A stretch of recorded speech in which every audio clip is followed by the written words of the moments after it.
बिहार एक ऐसा नाम जिसे सुनते ही सिर्फ 3 तरह के ख्याल दिमाग में आते हैं।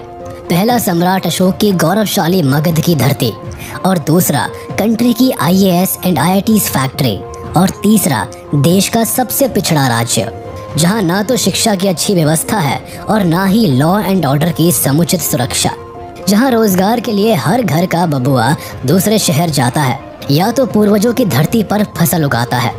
इस वक्त जहां देश के कोने कोने में इंडस्ट्रीज पहुंच रही है, वहीं आखिर बिहार में ऐसा क्यों है कि हर कंपनी या इंडस्ट्री जाने से कतराती रही है? क्यों आज भी बिहार के बेस्ट माइंड्स इंजीनियरिंग करके दूसरे शहर में रहने को मजबूर है? क्यों बिहार का बच्चा MBA नहीं लेकिन SSC, PCS और IAS की तैयारी करने पटना का रुख करता है? क्यों बिहार के गरीब और कम शिक्षित व्यक्ति को मजदूरी करने दिल्ली, गुजरात, पंजाब और कलकत्ता की ओर रुख करना पड़ता है? भारत की IAS और IITs फैक्ट्री बिहार है, यानी अपने देश का हर 10वां IAS बिहार से है। और IAS ही क्यों, टॉप क्लास IITians, इंजीनियर से लेकर IIM ग्रेजुएट्स तक सभी बिहार से ही ज्यादा निकलते हैं। एग्रीकल्चर सेक्टर में भी ग्रोथ करते हुए ये स्टेट इंडिया का 4th largest vegetable producing state और 8th largest fruit producing state है। बिहार के अचीवमेंट्स की इमारत यहीं तक लिमिटेड नहीं है। अगर हिस्ट्री उठाकर देखें तो नंदा डायनेस्टी और मौर्यन एम्पायर जैसे पावरफुल किंगडम का राइज भी इसी स्टेट से रहा है। ये बिहार की ग्लोरी ही है कि हमें यहाँ से गौतम बुद्ध और महावीर जैसे महान संत मिले हैं। साथ ही साथ चाणक्य, आर्यभट्टा जैसे ग्रेट स्कॉलर्स भी इसी स्टेट से रहे हैं। अपने समय की वर्ल्ड फेमस यूनिवर्सिटीज नालंदा और विक्रमशिला भी बिहार में ही हुई है। लेकिन हिस्टोरिकली इतना रिच और पॉपुलर होने के बाद भी ये स्टेट बड़ी इन्फ्लुएंशियल कंपनीज को अपने स्टेट तक खींच लाने में पूरी तरह फेल रहा है। आखिर क्या रीजंस रहे हैं कि बाकी स्टेट्स की तरह यहाँ कंपनीज और इंडस्ट्रीज अपना एक्सपेंशन करने में फेल रही है? आखिर क्यों कोई भी इंडस्ट्री बिहार में अपना मैन्युफैक्चरिंग प्लांट नहीं लगाना चाहती है? इस राज्य में इन्वेस्टमेंट की इतनी किल्लत क्यों है? अब इस सवाल का जवाब लॉजिकली चाहे जो भी हो, लेकिन जब बिहार के चीफ मिनिस्टर से स्टेटमेंट मांगा गया तो उनका कहना कुछ ऐसा था। ये सही बात है कि कोई बड़ा उद्योग यहाँ कोई आना नहीं चाहता। ये चारों तरफ कहीं कोई समुद्र नहीं, जो समुद्र के नजदीक वाले इलाके होते हैं वहीं पर लोग लगाते हैं। अब नीतीश कुमार ऐसा इसलिए मानते हैं क्योंकि बिहार से सबसे नजदीकी पोर्ट वेस्ट बंगाल में लोकेटेड है, जिसकी बिहार से दूरी 700 किलोमीटर है, यानी आसपास समंदर का नामो निशान नहीं है। तो फिर भला क्यों कोई इंडस्ट्री इतनी दूर अपनी फैक्ट्री खोलने का रिस्क उठाएगी? कुछ ऐसी ही सोच बिहार की सत्ता में बैठे बड़े नेताओं की भी रही है। तभी तो स्टेट से कोस्टल एरियाज में पोर्ट डेवलप करने की मांग भी कई बार उठ चुकी है। मगर देखा जाए तो भारत में केवल बिहार ही एक लैंडलॉक्ड स्टेट नहीं है। ऐसी कई स्टेट्स है जो लैंडलॉक्ड होने के बाद भी डेवलप होने में कामयाब रही है। अब जरा इस मैप पर ही नजर डाल लीजिए। इसमें पंजाब, हरियाणा जैसे राज्यों में क्या आपको सुंदर बीचेस और बड़े ओशन नजर आ रहे हैं? नहीं ना। लेकिन टोटली लैंडलॉक्ड होने के बाद भी यहाँ फैक्ट्रीज की कोई कमी नहीं है। स्पेशली ये दोनों राज्य इंडस्ट्रियल इन्वेस्टमेंट को अपनी तरफ खींचने में काफी कामयाब रहे हैं। खास तौर पर हरियाणा इंडस्ट्रियल सेक्टर सालों से लार्जेस्ट ऑटोमोबाइल हब बनकर बैठा है। इसने IT फील्ड में भी काफी तेजी से ग्रो किया है। वहीं पंजाब एक बड़ा टेक्सटाइल हब है। इसे वीट बोल के रूप में तो लोग जानते ही है, लेकिन ये स्टेट अपने sports goods, leather works, optical, semiconductor, instrumentation और IT कंपनीज के लिए भी मशहूर है। अब अगर ये जरा भी सच होता तो बिहार अपने प्री कॉलोनियल पीरियड में कभी ट्रेड नहीं कर पाता। इतिहास हमें बताता है कि मुगल एरा से लेकर मॉडर्न पीरियड में भी स्टेट का व्यापार इंडियन ओशन से कनेक्टेड था। फर्टाइल लैंड होने की वजह से स्टेट के किसान रबी और खरीफ दोनों तरह की फसलें उगाते थे और इंडियन ओशन के जरिए उसे एक्सपोर्ट भी करते थे। ब्रिटिश राज में पटना एक इम्पोर्टेंट ट्रेड सेंटर बनकर भी उभरा था, लेकिन इस राज्य की फेल्ड इंडस्ट्रियल पॉलिसीज के कई सारे रीजंस रहे हैं। इंडिपेंडेंस के बाद देश में इंडस्ट्रियलाइजेशन ना के बराबर थी। मुख्य रूप से बिहार और वेस्ट बंगाल ही पूरे देश का इंडस्ट्रियल स्पॉट था। यहाँ माइंस की उपलब्धता थी। इन दिनों देश में कई शहर थे जहाँ माइंस और रॉ मटेरियल की कमी के कारण इंडस्ट्रियलाइजेशन नहीं हो पा रहा था। तो इसीलिए पूरे देश में इंडस्ट्रियलाइजेशन को स्प्रेड करने के लिए सरकार ने फ्रेट इक्वलाइजेशन पॉलिसी लाई, जिसके द्वारा माइंस और रॉ मटेरियल के माल ढुलाई के खर्च को गवर्नमेंट ने सब्सिडाइज कर दिया, जिससे कि इंडस्ट्रियल मालिकों को ट्रांसपोर्टेशन में आने वाला खर्च अब अधिक नहीं रहा। इस पॉलिसी के बाद देश में इंडस्ट्रियल क्रांति आ गई अब दिल्ली, मुंबई, सूरत, वडोदरा जैसे शहरों में फैक्ट्रीज लगने लगी।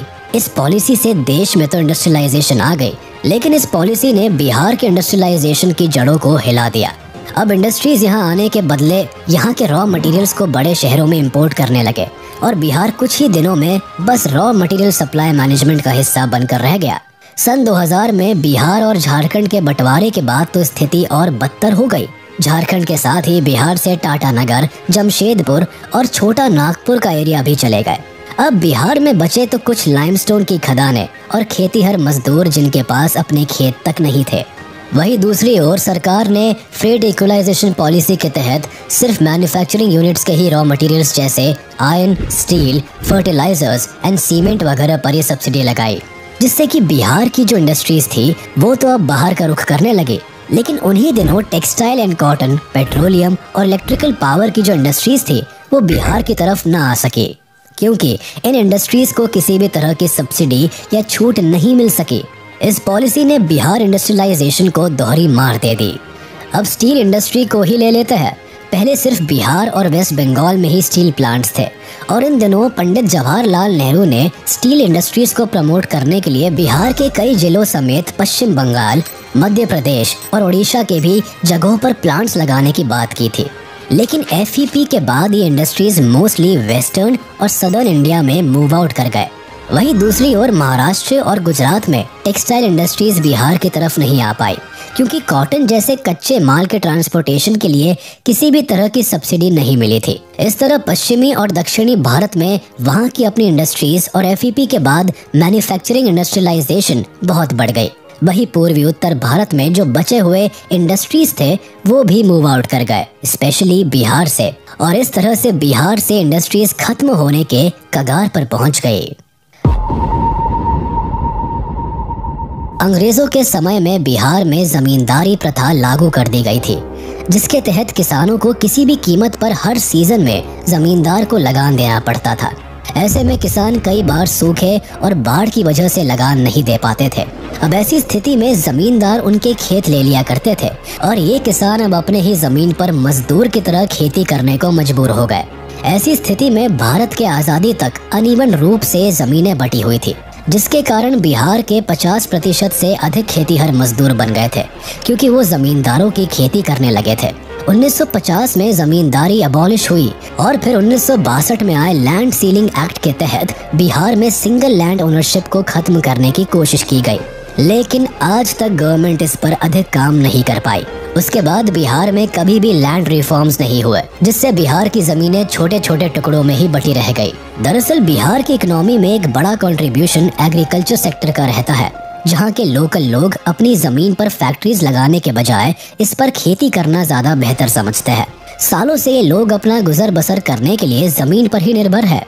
इनसे न केवल इनका घर चलता है, बल्कि इनकी जरूरती सुविधाएं भी जमीन के सहारे ही पूरी होती है। आज भी बिहार की 80% आबादी डायरेक्टली या इनडायरेक्टली एग्रीकल्चर सेक्टर में इन्वॉल्व है। ऐसे में जमीन के मालिकों से लैंड एक्वायर करके वहां मैन्युफैक्चरिंग प्लांट की इमारत खड़ी करना केवल एक सपना ही रह जाता है। अब आप सोच रहे होंगे कि एक प्राइवेट कंपनी आखिर डायरेक्टली सरकार से भी तो लैंड ले सकती है। ऐसा करना पॉसिबल नहीं हो पाता है, क्योंकि राज्य में लोगों ने बेहद ही छोटी छोटी मात्रा में लैंड खरीद रखे हैं। अगर कंपनी को 10 हेक्टेयर जमीन की भी जरूरत होती है तो सरकार को इस डील को पास करने में 100 लोगों से समझौते करने पड़ते हैं। इतने कॉम्प्लेक्स पैटर्न के चलते सरकार चाहकर भी प्राइवेट कंपनी को जमीन नहीं दे पाती है। खुद बिहार के फाइनेंस मिनिस्टर रह चुके सुशील मोदी ये तक कह चुके हैं कि कोई भी प्राइवेट इंडस्ट्री बिहार में कदम नहीं रखना चाहती, क्योंकि सरकार के पास देने के लिए जमीन है ही नहीं। यहाँ की सरकार भी प्राइवेट कंपनीज को लेकर इतना सपोर्टिव रवैया नहीं रखती है। अब ऐसा हम इसीलिए कह रहे हैं क्योंकि पहले भी कई स्मॉल स्केल इंडस्ट्रीज ने बिहार में फलने फूलने की कोशिश की है, लेकिन उनके हाथ केवल निराशा ही लगी है। पिछले 30 सालों में कई इंडस्ट्रीज ने इस स्टेट में दम तोड़ दिया है। इसका सबसे बड़ा एग्जाम्पल शुगर मिल है।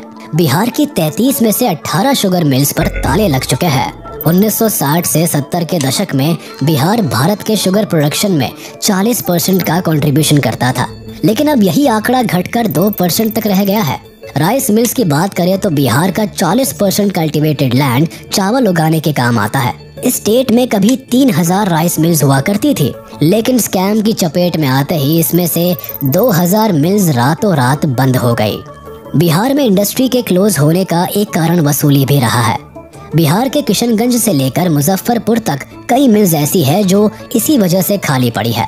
जाहिर है कोई भी फैक्ट्री रातों रात खड़ी नहीं हो जाती है। इसके लिए सरकार को भी इन्वेस्टर्स को अट्रैक्ट करने के लिए कई पापड़ बेलने पड़ते हैं। नतीजा ये रहा है कि स्टेट में इंडस्ट्रीज की कमी को स्पिल ओवर इफेक्ट से भी जोड़कर देखा जाता है। दरअसल अगर एक ही स्टेट, सिटी या टाउन में हाईली टैलेंटेड और स्किल्ड वर्किंग क्लास इकट्ठा हो जाते हैं तो बड़ी से बड़ी कंपनीज अपने आप ही उस एरिया की तरफ अट्रैक्ट होती है। इससे होता यह है कि स्टेट की इकोनॉमी तेजी से ग्रो करती है। डेवलपमेंट के चलते न्यू अपॉर्चुनिटीज बिल्डअप होती है, लोगों को एम्प्लॉयमेंट मिलता है, स्टैंडर्ड ऑफ लिविंग भी बेहतर बनती है, हेल्थ एंड एजुकेशन फैसिलिटीज बेहतर होती जाती है और ग्रोथ की ये साइकिल इस तरह एक पुअर स्टेट को डेवलप्ड स्टेट में ट्रांसफॉर्म कर देती है। स्पिल ओवर इफेक्ट की वजह से ही गुड़गांव जैसे प्रदेश इंडस्ट्रियलाइज्ड हुए, जहां की राज्य सरकार ने प्राइवेट कंपनीज को सब्सिडीज देकर अपने स्टेट में स्टार्टअप सेट करने का मौका दिया था। इसी के तहत मारुति ने भारत की पहली ऑटोमोबाइल फैक्ट्री हरियाणा में खोली थी। इससे यहाँ उन्हें न केवल सस्ते लेबर मिले बल्कि लोगों के लिए भी न्यू जॉब अपॉर्चुनिटीज बिल्डअप होती गई। लोगों के हाथ में पैसा आया और वह कई लेवल पर स्किल्ड होते चले गए। इससे बाकी प्राइवेट कंपनीज भी गुड़गांव की तरफ अट्रैक्ट होती गई और आज आलम ऐसा है कि हरियाणा न केवल ऑटोमोबाइल सेक्टर में नंबर 1 है बल्कि गुड़गांव एक MNC हब बन चुका है। वही बिहार की इकोनॉमी और इंडस्ट्रियल पॉलिसीज पर नजर डाले तो ये स्टेट अपनी एग्जिस्टिंग इंडस्ट्री को भी कंटिन्यू रखने में फेल रहा है। गरीबी और वीकर एजुकेशन सिस्टम के चलते स्टेट की एक बड़ी आबादी अनएजुकेटेड है। साथ ही स्किल्ड लेबरर की भी यहाँ भारी कमी है। बिहार में सिर्फ डिग्री एजुकेशन ही नहीं बल्कि टेक्निकल एजुकेशन की भी भारी समस्या है। यहाँ के बच्चों को ना ही तो स्किल सेंटर की सुविधा है और ना ही यहाँ गवर्नमेंट के तरफ से स्किल्ड लेबर तैयार करने की कोई मुहिम ही चलाई गई। सरकार की ओर से चलाए जाने वाले स्किल सेंटर्स में पढ़ रहे यूथ्स को भी एम्प्लॉयमेंट बाहर की कंपनीज में ही मिल पाती है। ऐसे में स्किल्स का प्रसार प्रचार भी नहीं हो पाता। अब टेक्नोलॉजी के जमाने में सारी कंपनीज और ऑर्गेनाइजेशंस को स्किलफुल लोग चाहिए होते हैं, जिसकी कमी के कारण बिहार का रुख नहीं कर पाते। सत्ता में बैठी सरकारों ने कंपनीज को अपने राज्य तक खींच लाने के लिए पॉलिसीज तो कई बनाई है, लेकिन उन्हें इम्प्लीमेंट करने में पूरी तरह फेल रहे हैं। पिछले 30 से 40 सालों में बिहार गवर्नमेंट ने पॉलिसीज को काफी बदला है। 2006 में भी नीतीश कुमार ने इंडस्ट्रियल इंसेंटिव पॉलिसी बिहार में इंट्रोड्यूस की थी, जिसके चलते फैक्ट्री सेटअप करने के लिए कंपनी ओनर्स को सब्सिडी मुहैया कराई जानी थी, लेकिन ये पॉलिसीज प्रॉपर्ली इम्प्लीमेंट नहीं हो पाई। जिन कंपनीज ने अपनी फैक्ट्रीज को सेटअप भी किया था वो भी सब्सिडीज के लिए कोर्ट के धक्के खाते रहे। साथ ही कई कंपनीज ने दावा किया कि कोर्ट जाकर अपने लिए सब्सिडी मांगना और फिर उस फैक्ट्री को सेटअप करना बहुत ही टाइम टेकिंग प्रोसेस है। सारी कंपनीज इन सब झंझटों से दूर रहना ही पसंद करती है। खास तौर पर जो बिजनेस अपने स्टार्टअप फेज में होते हैं वह इस तरह की लोकेशन को अवॉइड करना ही पसंद करते हैं। अब बिहार की गवर्नमेंट ने इस बैड रेपुटेशन को बदलने के लिए और पॉलिसीज को रिवाइव करने के लिए हालांकि एक नई पोस्ट प्रोडक्शन पॉलिसी भी लॉन्च की, लेकिन इससे भी बिजनेस ओनर्स कुछ खास खुश नहीं हुए। कोई भी कंपनी ऐसी सरकार पर कैसे भरोसा कर सकती है जिसका इंडस्ट्री को लेकर ट्रैक रिकॉर्ड अच्छा नहीं है। बिहार में जब आरजेडी ने अपनी सरकार बनाई तब इस दल के प्रमुख और बिहार के तत्कालीन मुख्यमंत्री ने बिहार में ऐसे राजनीतिक हालात पैदा किए जिससे ही बिहार का पूरा focus caste based social system को मैनेज करना हो गया और इंडस्ट्रियलाइजेशन ने बैक सीट ले ली। ऐसे में बिहार सिर्फ कंट्रोवर्शियल पॉलिटिकल कंडीशंस के लिए फेमस हो गया। स्थिति ऐसी बनी कि बिहार में जातिवाद की राजनीति के कारण बहुत ही अधिक क्राइम बढ़ गया और फिर इंडस्ट्रीज ने ऐसे पॉलिटिकल अनरेस्ट स्टेट में इन्वेस्ट करना कभी पसंद नहीं किया। बिहार की पॉलिटिक्स में सोशल जस्टिस एक बड़ा मुद्दा बन गया और इकोनॉमिक डेवलपमेंट डिस्कशन का मुद्दा ही नहीं रहा। अपर कास्ट ने दूसरे स्टेट की तरफ माइग्रेट करना शुरू कर दिया। इनके पास ना केवल पैसा और जमीन थी बल्कि ये हाईली क्वालिफाइड भी थे। इनकी मदद से भी सरकार सोशल डेवलपमेंट प्रोजेक्ट पर काम कर सकती थी, लेकिन लालू यादव का डिसीजन था कि वह हाई प्रोफाइल ब्यूरोक्रेट्स को रिक्रूट ही नहीं करेंगे ताकि अपर कास्ट लोग इस पोजीशन पर ना बैठ सके। उनके ऐसे फैसलों ने न केवल बिहार की इकोनॉमी को कमजोर किया बल्कि कई लेवल्स पर स्टेट गवर्नमेंट को भी कमजोर कर दिया। यंग जनरेशन को एम्प्लॉयमेंट नहीं मिल पाया, लोअर क्लास लोगों को भी गरीबी से छुटकारा नहीं मिला और रही सही कसर करप्शन ने पूरी कर दी। पिछले 30 से 40 सालों में बिहार में करप्शन ने राज्य को खोखला कर दिया है। खुद इकोनॉमिक टाइम्स की रिपोर्ट्स बताती है कि बिहार में सरकारी नौकरी करने वाला छोटा बाबू भी करोड़पति है। यहाँ इंडस्ट्री इसलिए भी काम नहीं कर पाती है क्योंकि छोटे से छोटे लेवल पर काम कराने की रकम काफी बड़ी है। रेलवे, एजुकेशन सेक्टर से लेकर इंडस्ट्रियल सेक्टर में रिकॉर्ड तोड़ करप्शन है, जिसके चलते कई बड़ी इंडस्ट्रीज बिहार का रुख करने से भी कतराती है। लेकिन सवाल ये उठता है कि इस करंट सिनेरियो को कैसे बदला जा सकता है। आखिर कैसे बिहार एक पुअर स्टेट से हाई डेवलप स्टेट में ट्रांसफॉर्म हो सकता है। ब्रेन ड्रेन यानी कि प्रतिभा पलायन की परेशानी से भी बिहार जूझता रहा है, जो इसके इंडस्ट्रियलाइजेशन के राह में बाधा बनती रही है। यहाँ के बच्चे या तो यूपीएससी या पीएससी के परीक्षाओं की तैयारी करते हैं और या तो मेडिकल या इंजीनियरिंग करके बाहर चले जाते हैं। दूसरे राज्यों में इन्हें बेहतर लाइफस्टाइल और पेमेंट मिलता है, जिसकी वजह से यहाँ के लोग ही यहाँ अपनी सर्विसेज नहीं देना चाहते। बिहार के कई पूंजीपति भी इस राज्य में अपना व्यापार, कंपनी और फैक्ट्री नहीं खोलना चाहते।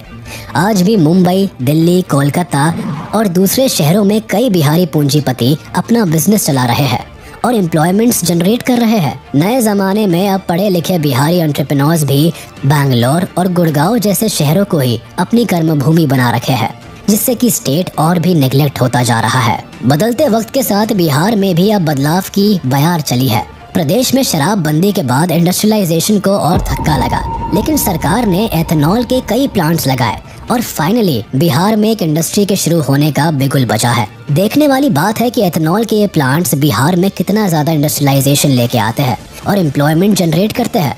इसके अलावा यहाँ सीमेंट्स की कई मैन्युफैक्चरिंग यूनिट्स भी सेटअप हुई है।